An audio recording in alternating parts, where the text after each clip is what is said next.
स्वागत है आप सभी का हमारे YouTube चैनल में। आज सॉल्व करेंगे 97 का पार्ट और ये जो है क्वेश्चन कुछ बच गए थे वो सॉल्व करेंगे। इसके साथ हम नया क्वेश्चन पेपर भी उठाएंगे।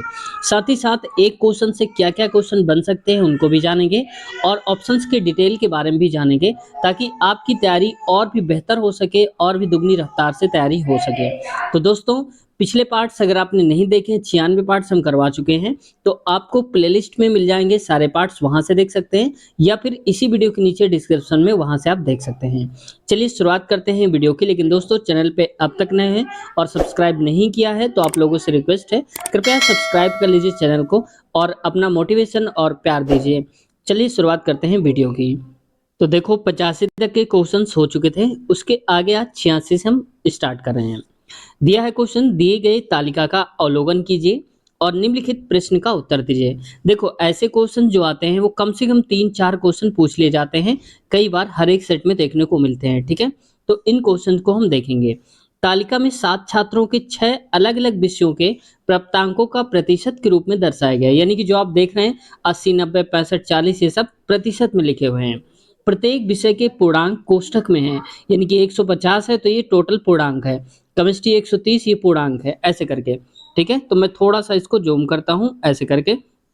अब क्वेश्चन हमारा पूछ रहा है कितने छात्रों ने सभी विषयों में 60% या उससे अधिक अंक प्राप्त किए हैं। तो आप देखो कितने छात्र हो गए। तो मान लो कि मैं एक को उठाता हूं तो देखो ये तो 50% पा गया, तो हमें तो 60 या उससे ज्यादा वाला चाहिए, तो ये तो पूरा कैंसिल हो गया क्योंकि हमें 60% या उससे ज्यादा वाला स्टूडेंट चाहिए जो हर विषय में पाया हो। अब देखो अगला इसमें 40 पा गया है तो ये तो कम हो गया 60 से, ये भी हटा दो आप। अगला सी में देखो आप, सी में ठीक है क्योंकि 60 या उससे ज़्यादा है तो 90, 60, 70 ऐसे करके है, तो ये सी वाला तो ठीक है। ठीक है, अगला देखो डी वाले में आते हैं। डी वाले में भी 60 या उससे ज़्यादा की बात हो रही है तो ये वाला भी ठीक है, डी वाला भी। ई में देखो यहाँ पर दिया है 50, तो 50 तो नहीं चाहिए ना हमको, 60 या उससे ज़्यादा वाला चाहिए। एक में भी अगर 60 से कम मिल गया तो हम उसको नहीं काउंट करेंगे। इसमें नीचे वाले में देखो 40 दिया है तो ये भी हटा दो आप। इसमें दिया है 35 और 50 जो कि 60 से दोनों कम है तो ये भी हटा दो। तो टोटल ऐसे स्टूडेंट्स कितने हो गए जिनके 50% 60% से ज़्यादा मार्क्स हैं, तो केवल सी और डी दो स्टूडेंट है। देखो इनके किसी भी विषय में 60% से कम नहीं है। इनमें भी देख लो 60% या उससे ज़्यादा ही है, तो केवल दो लोग हो गए। तो इस वजह से ऑप्शन नंबर हमारा दूसरा करेक्ट आंसर हो जाएगा। नेक्स्ट क्वेश्चन, अब सेम क्वेश्चन है लेकिन क्वेश्चन चेंज कर दिया है, टेबल वही है, सब कुछ सेम है। तो कह रहा है छात्र सी के सभी विषयों के प्राप्तांकों का योग कितना है। यानी कि जो सी है टोटल कितने नंबर पाया है सी ने। तो पहले देखो सी कौन है, तो ये हो जाएगा सी, ये पूरा का पूरा सी है। ठीक है, अब आते हैं सी के बारे में। तो देखो इसने पाए हैं 90 मार्क्स 150 में, तो कितने हो गए होंगे 15 निन्या 135, यानी कि 135 नंबर पाए होंगे इसने मैथ में। दूसरा है 60, तो 13 से मल्टीप्लाई कराएंगे 60 का, यानी कि 0 0 कट जाएगा, तो 13 5 65, 13 छंग 78 हो जाएगा, यानी कि यहाँ पर आ जाएगा 78। अगला है 70, तो 12 सत्ते 84 हो जाएगा, यहाँ पर लिखेंगे। अगला देखो 100 में से 70 पाया है, इसका मतलब उसने 70 नंबर ही पाए होंगे।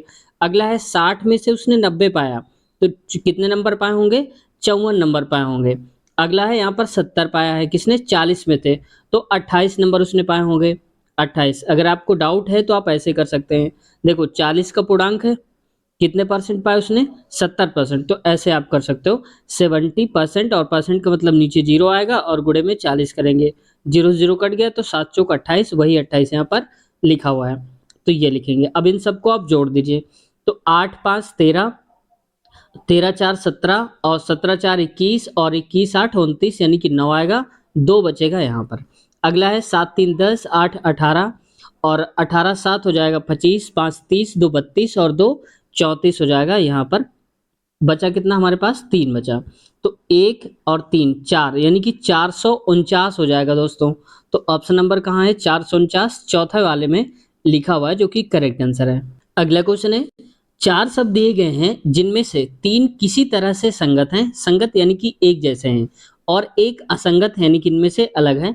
अलग का चयन करिए, यानी कि असंगत का चयन करिए। तो देखो पीला, लाल और हरा है, इनमें से जो अलग है वो है काला।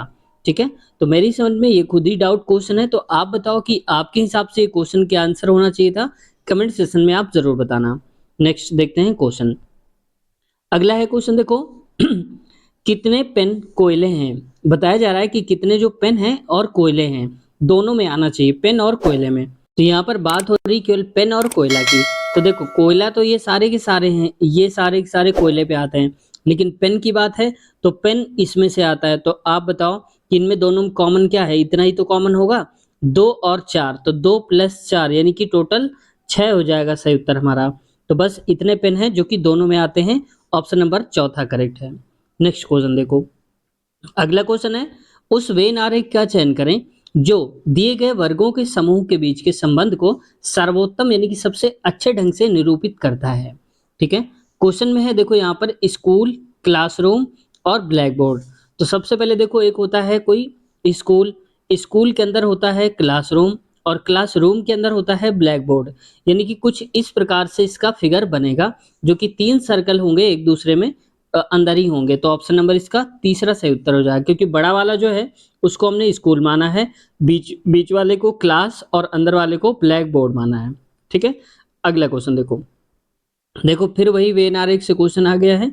ऐसे क्वेश्चंस कई बार आते हैं और अधिकतर जो क्वेश्चन होते हैं कम से कम 2 से 3 क्वेश्चन पूछे जाते हैं, या किसी किसी सेट में सिर्फ 1 या 2 ही क्वेश्चन पूछे जाते हैं, लेकिन हर एक सेट में क्वेश्चन जरूर आते हैं, इसलिए इंपॉर्टेंट हो जाते हैं। ठीक है, देखते हैं। एक डिनर पार्टी में कुछ लोगों ने अपने लिए केवल मछली और कुछ ने केवल मांस परोसा। कुछ शाकाहारी थे जिन्होंने दोनों में से कोई भी नहीं परोसा। यानी कि अगर हम ये मान लेते हैं कि ये मछली है और यहाँ पर ये है मांस, तो ये मछली को मैं लिख देता हूँ, मछली चाहे तो हिंदी में ही देख लेते हैं, मछली हो गया और इधर वाला हो गया मांस। अब देखो इसमें से कह रहा है कि कुछ ने केवल, केवल जब आ जाता है तो वो एकदम अलग होता है। केवल मांस यानी कि मछली, ये मांस है और केवल मछली है। कुछ शाकाहारी थे जिन्हों दोनों में से कोई भी नहीं परोसा। तो कुछ शाकाहारी होंगे इसका मतलब वो एकदम अलग होंगे, उनको ना मांस पसंद है और ना ही मछली पसंद है। तो ये कौन हो जाएंगे? ये हो जाएंगे शाकाहारी। ठीक है, शेष लोगों ने मछली और मांस दोनों परोसे। तो यहाँ पर ये जो जगह बच रही ये वाली, ये दोनों खा रहे होंगे, कौन? मछली और प्लस में मांस खा रहे होंगे, यानी कि दोनों ही कॉमन है। अब उस वेन आरेख का चयन करिए जो उपरोक्त परिदृश्य को सर्वोत्तम ढंग से निरूपित करता है। यानी कि हमें ऐसा सर्कल चुनना है जिसमें से एक दूसरे के अंदर चढ़े हुए सर्कल हो दो और एक एकदम से अलग हो। ठीक है, क्योंकि शाकाहारी वाला है। तो आप देखो यहाँ पर चौथा वाला क्या है, चौथा में ये देख रखा है, इसमें आप देख सकते हैं कि ये 2 हैं और ये एकदम से अलग है। तो ऑप्शन नंबर चौथा उस विकल्प का चयन करें जिसका तीसरे पद से वही संबंध है जो दूसरे पद का पहले वाले से है। ठीक है, तो देखते हैं, पहले इसको मैं थोड़ा सा बड़ा करता हूँ, ये बड़ा करता हूँ। अब देखो जी एच एक साथ आया है, एच के बाद आई और जे, यानी कि स्टार्टिंग की ये 2 लेटर और इसके आगे वाले ये स्टार्टिंग के 2 लेटर कॉमन। ठीक है, कैसे? सी डी, डी के बाद क्या आता है? ई और एफ आएगा, तो ये तो फिक्स हो गया कि ई एफ होगा स्टार्टिंग में। जब ई एफ होगा तो ऑप्शन हमारा ये भी कट गया और ये भी कट गया, बचे 2। अब आगे देखते हैं, एस टी, एस टी के बाद क्या आ रहा है? यू वी, यानी कि एक साथ वाले लेटर आ रहे हैं, तो यहाँ पर भी क्या हो जाएगा? टी यू, इसके बाद आएगा वी और डब्ल्यू। तो देखो ये जहां पर लिखा होगा सही उत्तर हो जाएगा ई एफ वी डब्ल्यू। तो ऑप्शन नंबर कहाँ है? ये पहला ही सही है, E F V W right answer है। नेक्स्ट क्वेश्चन पे आते हैं।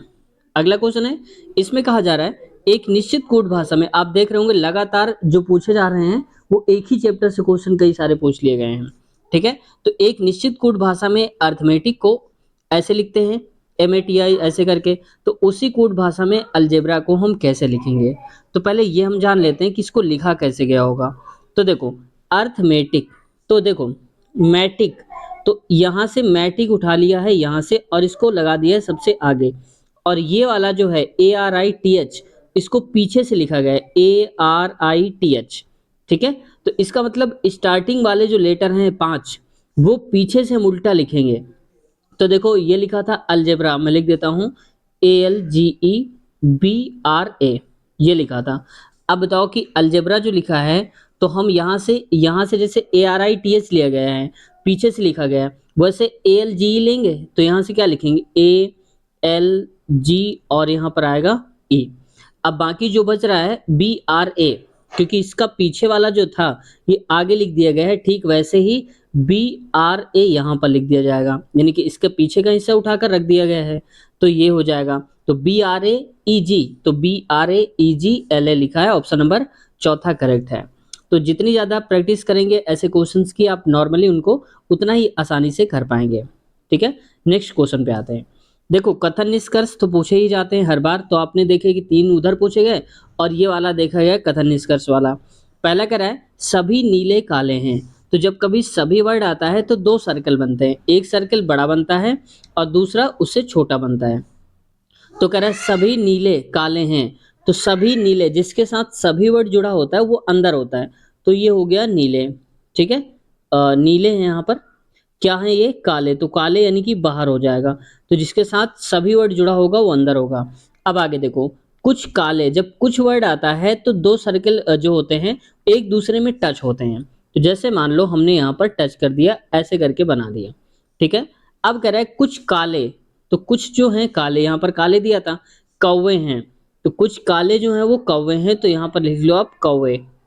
ठीक है, ऐसे करके। अब कह रहा है कोई कौवा भूरा नहीं है, अब कोई भी कौवा जो है भूरा नहीं है, तो इसका मतलब ये अलग हो जाएगा, ये हो जाएगा भूरा, ऐसे करके। ठीक है, अब आप देखो कि यहाँ पर क्या निष्कर्ष निकल रहा है।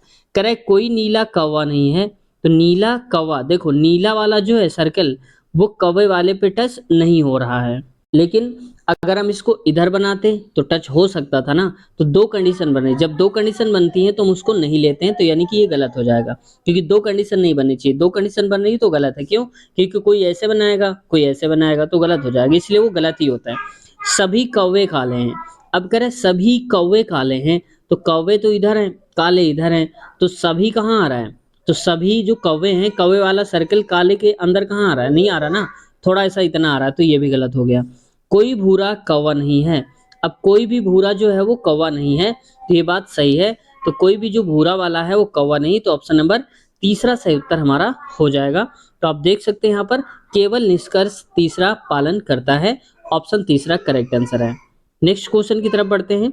अगला क्वेश्चन है उस विकल्प का चयन करें जिसका तीसरे शब्द से वही संबंध है जो दूसरे शब्द का पहले वाले से है। तो देखो, सोना कहाँ से निकलता है, खान से, पेट्रोलियम कहाँ से निकलता है, कुएं से, तो ये हो जाएगा कुआं, बस ऑप्शन सी हो जाएगा, कौन सा, ये कुआं तीसरा वाला सही हो जाएगा। हैंडपंप से तो निकलता नहीं, स्टेशन से भी नहीं निकलता, टंकी से भी नहीं निकलता। ठीक है, आगे बढ़, अगला है, देखो ये क्वेश्चन थोड़ा सा दमदार लग रहा है देखने में, देखते हैं क्या है। 3.42 घंटों का घंटों को घंटे, मिनट और सेकंड के रूप में लिखिए। तो देखो, इसको जब लिखेंगे तो 3.42 लिखा है, अब देखो घंटा लिखा हुआ है, तो इसका मतलब पॉइंट के बाहर ये जो लिखा है तो कंप्लीट घंटा हो जाएगा, यानी कि 3 घंटा, ये तो फिक्स है।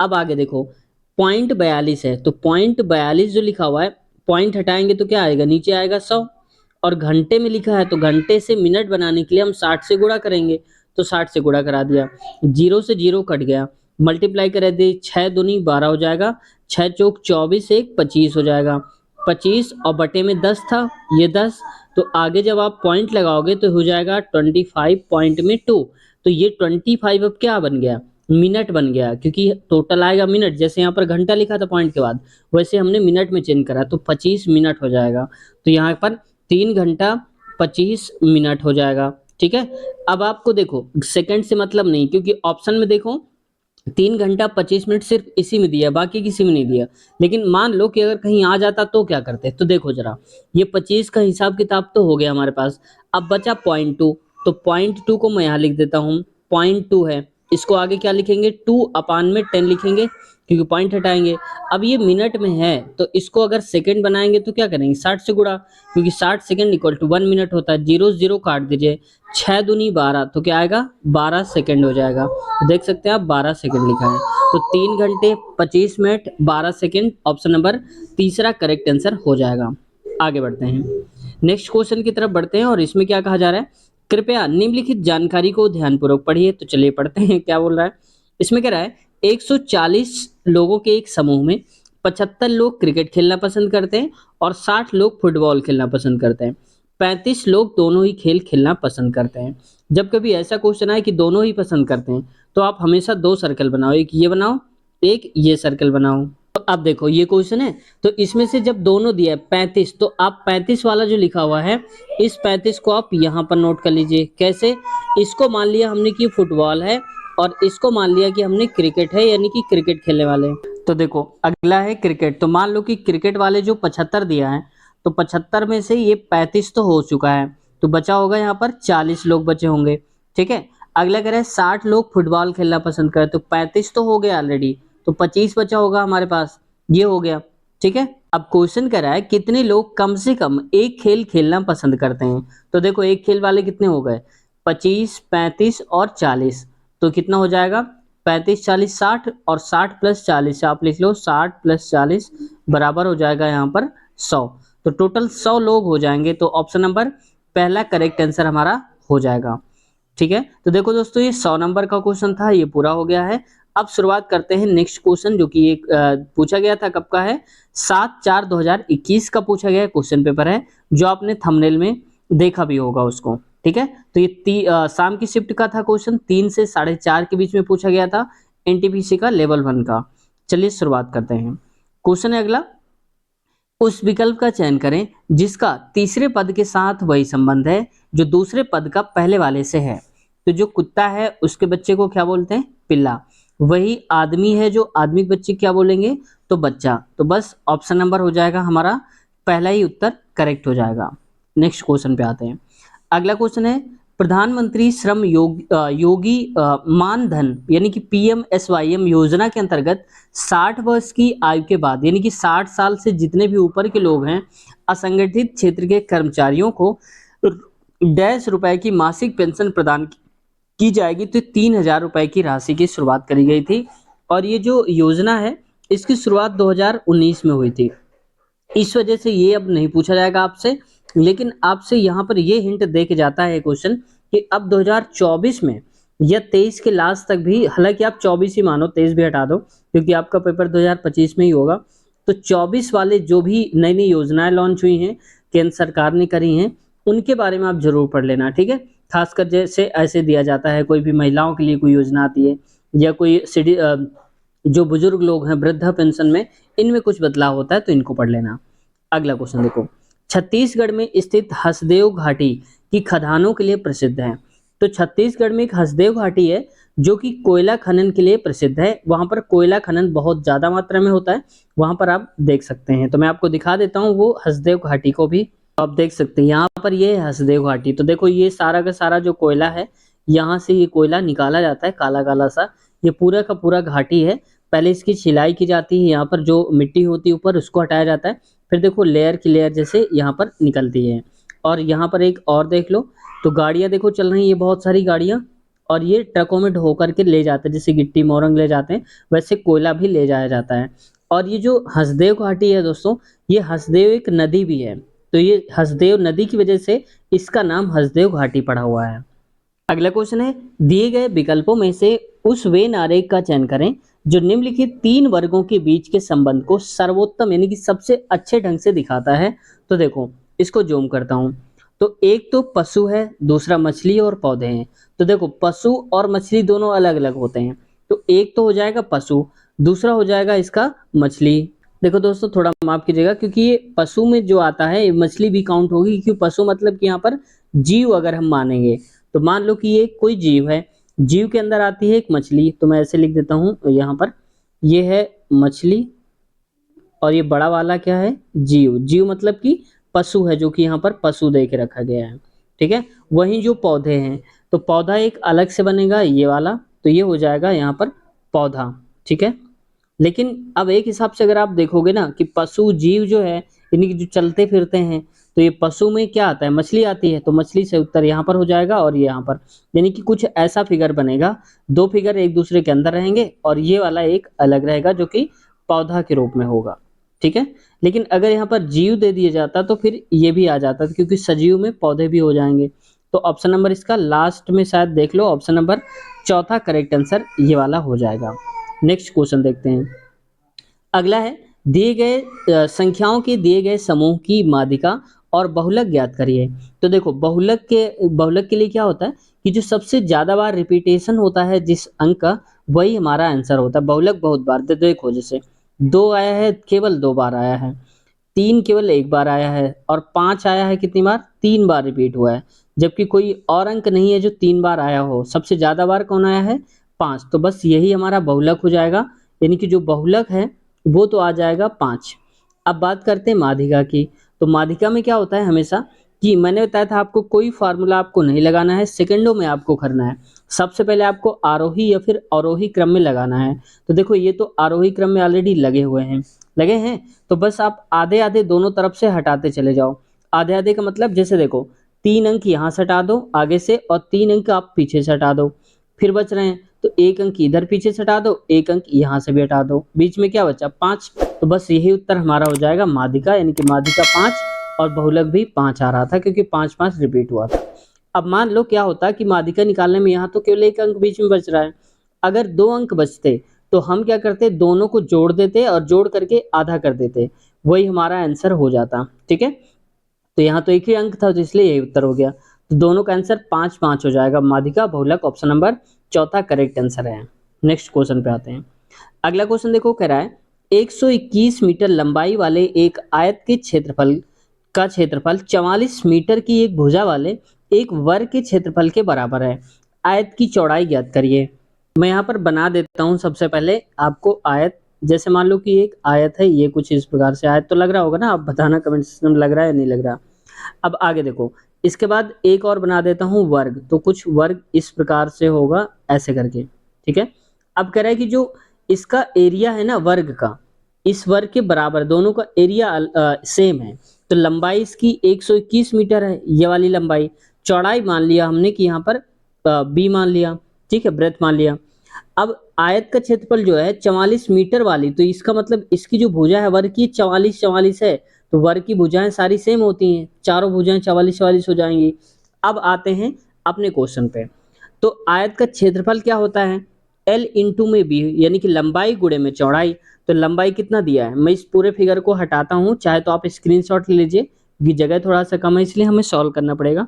ठीक है? तो आप स्क्रीनशॉट ले लो, पहले ले लिया होगा। चलिए आगे देखते हैं।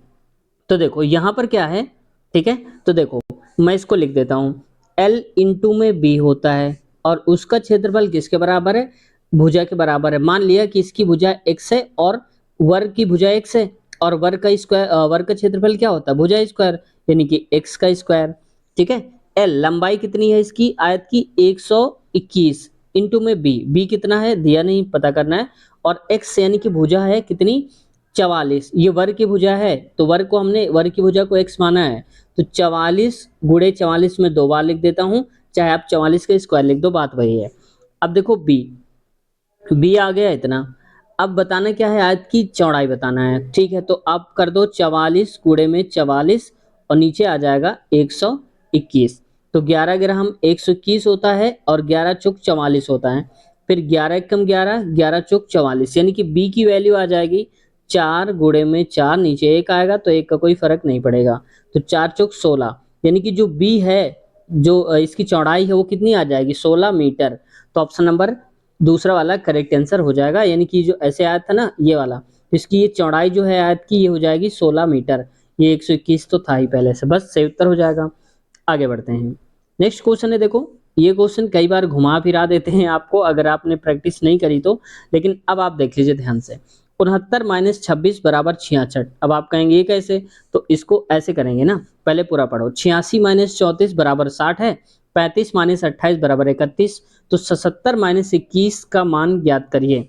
ठीक है? अच्छा आपसे एक क्वेश्चन पूछना चाहता हूँ, सबसे छोटी अभाज्य संख्या आप बताओ जरा कमेंट सेक्शन में, क्या है सबसे छोटी अभाज्य संख्या कौन सी है? ठीक है? चलिए देखते हैं। यहाँ पर कह रहा है 69 माइनस 26 है, तो मैं यहाँ थोड़ा बड़ा लिख देता हूँ। 69 माइनस का 26 बराबर में 66 दिया है। तो आप देखो दोनों का गुणा करा दो, दोनों डिजिट का 6 और 9, तो 6 नाम होता है 54। माइनस की जगह में प्लस लगा दो, 2 गुणे 6 कितना हो जाएगा? 12। अब दोनों को आप जोड़ दो, कितना हो जाएगा? 66 हो जाएगा। तो ये हो रहा है, इसका मतलब दोनों डिजिट का आपस में गुणा करा करके आपस में जोड़ देना है। ठीक है? अब जैसे एक और मैं करके दिखा देता हूँ। 86 86 वाला 86, तो 8 गुणे 6 प्लस, क्योंकि मैंने माइनस में प्लस लिया, 3 गुणे में 4, तो 8 छंग हो जाएगा 48 प्लस का 4 3 12, कितना आएगा? 60 आएगा। तो आप देख लो 60 आ रहा है। अब यहाँ से आइडिया तो लग गया ना। अब हमें निकालना है 77 माइनस का 21, तो 77 यानी कि 7 गुणे में 7 प्लस 2 गुणे में 1, तो 7 सत्ते 49 प्लस का 2, 49 2 होता है 51, तो ऑप्शन नंबर तीसरा करेक्ट आंसर है। बस ऐसे करना है आपको। तो अब आपने समझ लिया होगा क्वेश्चन को कि ऐसे भी क्वेश्चन आते हैं। अब दोबारा कभी ऐसा क्वेश्चन आएगा तो आप आसानी से उसको सॉल्व कर लेंगे, ये पूरी उम्मीद है। ठीक है, आगे बढ़ते हैं। नेक्स्ट क्वेश्चन क्या कह रहा है कि निम्नलिखित में से किसने गांधी जी को नमक आंदोलन इनकी साल्ट मार्च को केवल पुरुषों तक ही सीमित न रखने के लिए राजी किया था। क्योंकि देखो जब पहले ये आंदोलन शुरू करने की बात हो रही थी तो उसमें ये था केवल पुरुष रहेंगे, क्योंकि बहुत दूर जाना था, लंबी यात्रा है, इस वजह से। लेकिन बाद में क्या है, किसी एक महान पुरुष ने उनको सुझाव दिया कि नहीं ऐसा करेंगे तो प्रभाव थोड़ा निगेटिव पड़ेगा, इस वजह से यहाँ पर महिलाओं को भी शामिल किया जाना आवश्यक होगा। तो महिलाओं को शामिल किया था किसके कहने पर, तो ये कहा था कमला देवी चट्टोपाध्याय ने इनको सुझाव दिया था। अब देखो दोस्तों, ये जो नमक आंदोलन हुआ था आपको पता होगा 12 मार्च 1930 को हुआ था नमक आंदोलन। ठीक है, अब देखो इसमें टोटल लोग थे 78 लोग थे। ठीक है, अब ये 241 मील की दूरी थी। आप मील समझ सकते हो कितना बड़ा होता है, लगभग 1.5 किलोमीटर के आसपास एक मील होता है, 1.6 कुछ ऐसे होता है। तो इस प्रकार से आप समझ सकते हैं। अच्छा, अब क्वेश्चन में आपके लिए ये छोड़ के जाता हूं कि जो ये आंदोलन है नमक आंदोलन, इसकी शुरुआत कहाँ से करी गई थी, ये आप बता देना एक बार कि कहाँ से शुरुआत हुई थी। जिसका आंसर सही होगा उसको हम कमेंट सेक्शन में पिन करेंगे और उसका आंसर हाईलाइट हो जाएगा। लेकिन क्वेश्चन को डिटेल के साथ आंसर देना आप, ठीक है, तो वही क्वेश्चन सबको दिख जाएगा, हाईलाइट हो जाएगा उसी का आंसर। चलिए अगला क्वेश्चन देखते हैं। नेक्स्ट है, सबिहा ने अपनी दुकान के लिए 8 रुपए प्रति कप की दर से 240 कप खरीदे, यानी कि एक कप 8 रुपए का, और इसी हिसाब से उसने 240 कप खरीद लिए। परिवहन के दौरान यानी कि लाते समय जब गाड़ी में लादा होगा तो 24 कप क्षतिग्रस्त हो गए, यानी कि टूट गए। 24 कप तो टूट गए, तो खराब हो गए। और उसने शेष कपों को, यानी कि 240 में से जो 24 टूट गए, उनके अलावा जो अच्छे कप बचे हैं उनको 12 रुपए प्रति कप की दर से बेच दिया। उसका कुल प्रतिशत लाभ बताना है। फिर भी उसको लाभ हुआ, तो कितना लाभ हुआ होगा, तो देखो यहाँ पर 8 प्रति कप की दर से लिए तो 240 कप लिए हैं, और 8 रुपए का एक, तो आप कहेंगे कितना हो जाएगा, 0 8, मैं आगे ही लिख देता हूँ जगह बचेगी, तो 0 8 चौको 32 हो जाएगा, यानी कि 2 3 बचेगा, 8 दूनी 16 3 19, यानी कि 1920 रुपए के कप खरीदे उसने। तो हुआ क्या कि 24 कप टूट गए। तो आप बताओ 240 कप थे उसके पास, उसमें से 24 कप टूट गए, तो इनको हटा के बाहर ही करेंगे। 10 में से 4 गया 6 आएगा, और 3 में से 2 गया तो 1, और यहाँ पर 216, टोटल 216 कप बच गए। 216 कप को ही तो बेचेगी वो, तो इसका मतलब है कि मैं इसको हटा के 216 लिख देता हूँ पूरा। ठीक है, तो 216 कप बचे उसके पास। कितने रुपए के हिसाब से बेचा, 12 रुपए का एक बेचा।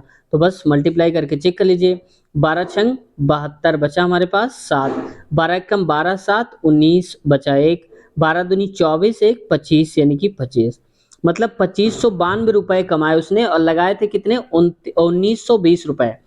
कितने का फायदा हुआ उसको, तो आप देख लो 2592 में से आप 1920 घटा दीजिए, तो 2 7 और 15 में से 9 गया तो कितना आएगा 6, तो 672 रुपए का उसको प्रॉफिट हुआ। अब हमें इसी प्रॉफिट को बताना है परसेंट में, तो ये 672 में थोड़ा जगह कम कर लेता हूँ, इसको हटा देता हूँ इतना सारा एरिया, तो 672 रुपए का उसको प्रॉफिट हुआ। लेकिन लगाए कितने थे, 1920 रुपए। तो नीचे लिखेंगे आप 1920, परसेंट निकाल रहे हैं इसलिए गुणे में 100 हो जाएगा। ये जीरो से ये जीरो कट जाएगा, ऐसे काट दीजिए, 6 त्रिक 18 हो जाएगा, और यहाँ पर बचेगा 1, तो 6 दूनी 12, फिर यहाँ पर 6 कम 6, फिर 6 कम 6, 6 दूनी 12, मतलब आगे बचेगा 112 गुणे में 10, और नीचे आ जाएगा यहाँ पर 32। ठीक है, फिर काट दीजिए, 8 से काट दीजिए तो 8 चौको 32 हो जाएगा, 8 एकम 8 3 बचेगा तो 32 हो जाएगा, 8 चौक 32 हो जाएगा। फिर काटेंगे तो माफ कीजिएगा, यहाँ पर 8 नहीं होगा 4 आएगा ना, क्योंकि 8 चौक 32 करेंगे, तो ये हो जाएगा 140 बटे में 4। ठीक है, तो 140 बटे में 4, तो 4 से काटिए, 4 एकम 4, यानी कि 4 3 12, 2 बचेगा तो 20 हो जाएगा, 4 पंचे 20, यानी कि 35% आ जाएगा। तो ऑप्शन नंबर चौथा वाला करेक्ट आंसर हमारा हो जाएगा। बस इसमें कुछ नहीं करना था, आपको सिर्फ ये निकालना था कि उसका क्रैमूल क्या है और विक्रयमूल्य क्या है। अगर ये पता चल जाएगा तो आसानी से आप प्रॉफिट निकाल लेंगे और परसेंटेज निकाल लेंगे। ठीक है, आगे बढ़ते हैं। नेक्स्ट क्वेश्चन है, इसमें कह रहा है कि इसरो ने फरवरी 2021 में हिंद महासागरीय क्षेत्र की निगरानी करने हेतु डीआरडीओ द्वारा विकसित डैश नामक उपग्रह का प्रक्षेपण करा था। तो कौन सा उपग्रह था जिसका प्रक्षेपण करा था? तो सिंधु नेत्र है। अब ये क्वेश्चन आपसे नहीं पूछा जाएगा, लेकिन अब आपको ये हिंट जरूर यहाँ से देख लेना है कि जब जो भी 2021 पेपर हुआ था 2021 का ही पूछ लिया है, लेकिन अब आपको 2024 में इसरो के जितने भी प्रक्षेपयान हैं, कोई बन रहा है, कोई प्रक्षेपित करे गए हैं, कोई प्रोजेक्ट चल रहा है, तो उसके बारे में आप जानकारी जरूर ले लेना। ठीक है, तो करंट अफेयर में बहुत सारी बुक खरीदेंगे, आपको उसमें मिल जाएंगे कौन सा क्या प्रोजेक्ट चल रहा है, कौन से कब लॉन्च हुआ है, तो उनके बारे में आप जान लेना, क्योंकि ऐसे क्वेश्चन करंट अफेयर में पूछे जाते हैं।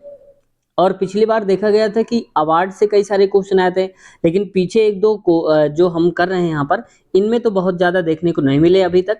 आगे मिलेंगे तो उसके बारे में जरूर हम चर्चा करेंगे, जो पुरस्कार से संबंधित क्वेश्चन आते हैं। दोस्तों, आज की वीडियो को हम यहीं तक रखेंगे और इसके आगे वाले क्वेश्चन हम कवर कर लेंगे नेक्स्ट पार्ट में, जो भी आएगा हमारा नेक्स्ट पार्ट। तो वीडियो आज की कैसे लगी कमेंट सेक्शन में आप जरूर बताइएगा। कुछ क्वेश्चन है, किसी का कोई डाउट है किसी भी टाइप का, तो आप पूछ लिया करिए कमेंट सेक्शन में, जैसे बहुत सारे लोग पूछते हैं और हम सबका रिप्लाई भी देते हैं, तो आप भी पूछिए, आपका भी रिप्लाई आएगा, आपको भी रिप्लाई मिलेगा।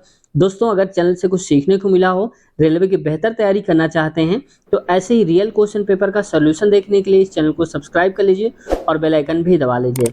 साथ ही साथ दोस्तों, अगर आप ग्रुप डी या एलपी टेक्नीशियन की तैयारी कर रहे हैं, तो भी हमने प्रीवियस ईयर बहुत सारे करवा दिए हैं, उनको भी आप देख सकते हैं। इसी वीडियो के नीचे आपको लिंक मिल जाएगी जिस वीडियो पे आप देख रहे हैं, तो डिस्क्रिप्शन में आप चेक कर लेना, सारी लिंक मिल जाएंगी, एलपी टेक्नीशियन का सोल्यूशन और ग्रुप डी का और इसके आगे वाले क्वेश्चंस। ठीक है, तो अब इसका अगला पार्ट जो आप देखेंगे 10 से 11 जो हम सॉल्व करेंगे ये क्वेश्चन, इसके अगले पार्ट की लिंक भी आपको इसी वीडियो के नीचे मिल जाएगी डिस्क्रिप्शन में, वहां से आप चेक कर लेना, सबसे ऊपर ही होगी, उस पर लिखा होगा अगला पार्ट, क्लिक करेंगे तो अगला पार्ट शुरू हो जाएगा।